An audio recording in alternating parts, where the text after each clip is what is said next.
Yeah, so I joined the State Bank of India in 1980. Yeah. And the environment at that time was that every bookkeeping and every function was manual. And today, when you look back in 2024, it's a completely changed world. There was a time when balancing the books, that itself used to be a huge task. The customer's money, when you are collecting or remitting, it was a pain. You would never get interest on your deposits in time. So that was the scenario.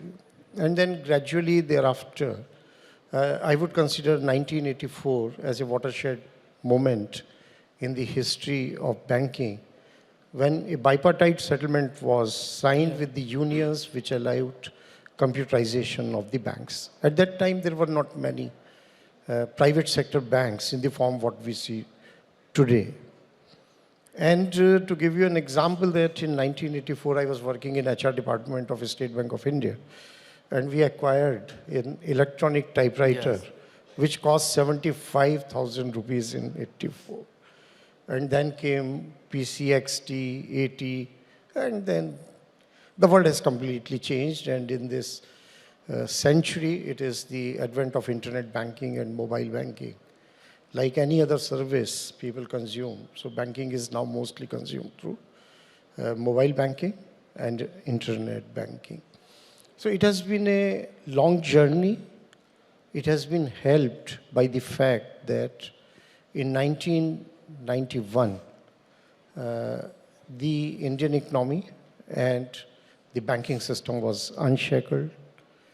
There was a rise of what we call new generation private sector banks, likes of ICICI Bank, HDFC Bank, UTI Bank, and now which is called Axis Bank.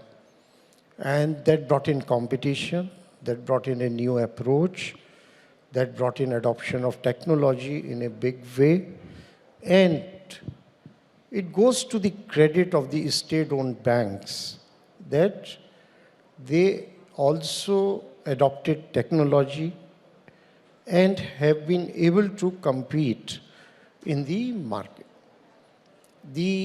Another I would consider to be a very, very important event in the history of banking and financial inclusion is August 2014, when our Honorable Prime Minister and he announced Jan Dhan Yojana.